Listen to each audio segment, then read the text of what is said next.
Hi Scorpio, and welcome to your energy check-in, where I'm going to use tarot and astrology to dive in and see how the month of June is going to unfold for you.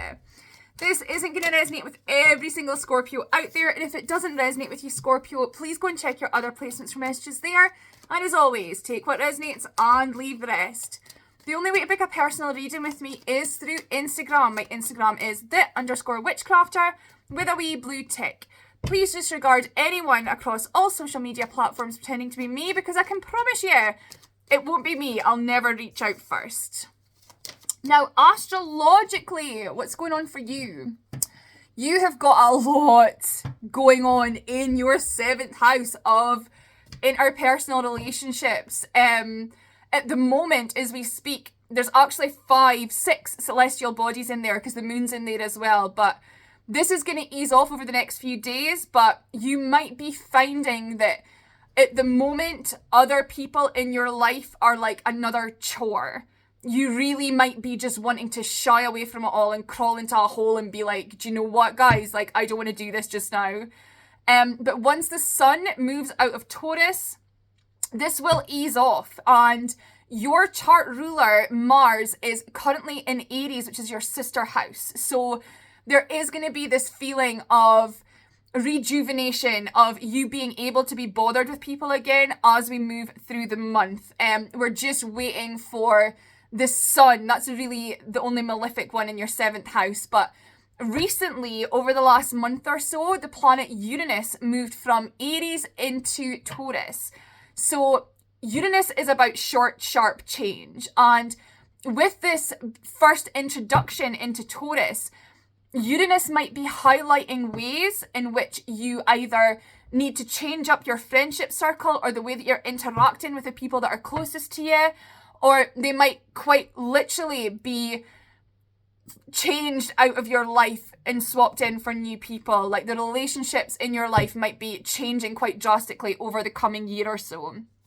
But let's get another couple of cards. See, there we go, right? So here's you, Scorpio, right? Here's you, confident, sitting on your throne, kind of observing everything that's going on round about you.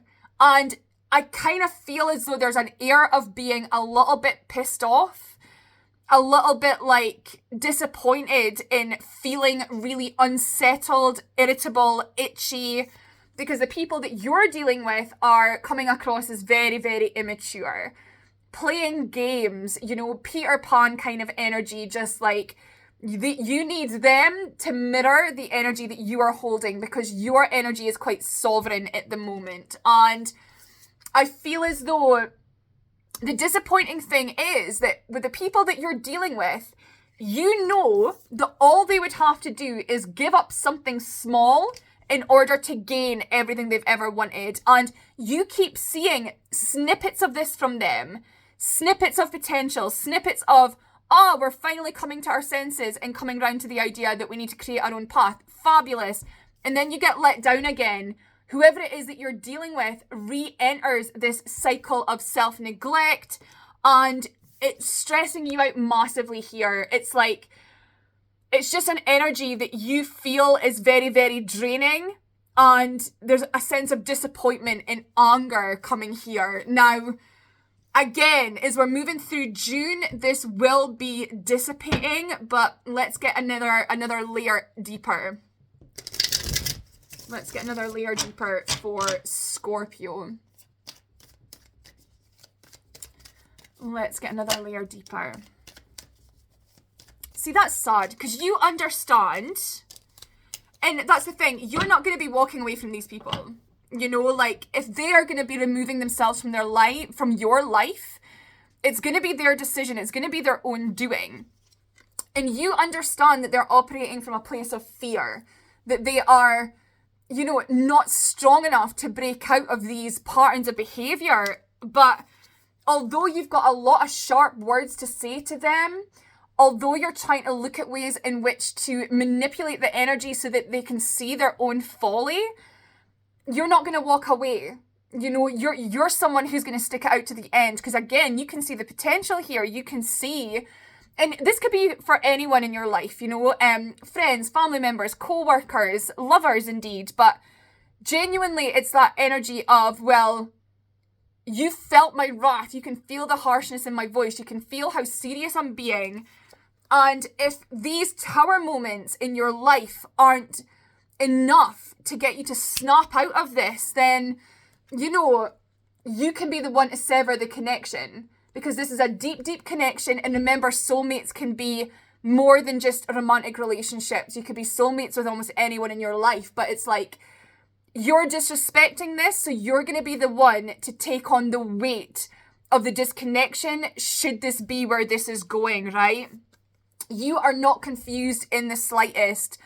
I feel as though, like, perhaps in the last couple of months, it's been quite a big untangling of how you feel about this truly. And there's been a lot of, you know, sitting on your throne and observing the situation for what it is and making, you know, well thought out decisions regarding this. But at the moment, it's like, well, I've given you enough. How much are you going to take from me before you start giving me anything back? But ultimately, you know that they will be the one to disconnect because you're not giving up hope. It's like this, very much the energy of, I'm not mad, I'm just disappointed, you know, like, but there is a sense of being angry. I'm not sure a lot of you are actually saying how angry you are. But there we go.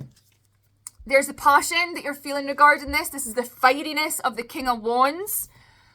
And again, this all could be internal, because the 4th house in astrology is not just the tangible home, but the inner realm as well. For some of you, these arguments, this fieriness, this tension is manifesting in your actual home life. No closure though. It's not time to close the doors, because you, in all of your wonderful deep water glory, are still hoping for some blessings. You can still see the cracks and the sunlight raining in, whereas whoever it is you're dealing with, Scorpio, has got their head down in the sand, unable to see any light, even though you're like, I just felt someone like grab my face and force it up. Like, you are showing them how to do this and they're not listening, and it's creating this frustration. But we'll check back in a couple of weeks. That was your reading. I do hope you enjoyed it. And yeah, thank you so much for listening. I've been the Witchcrafter.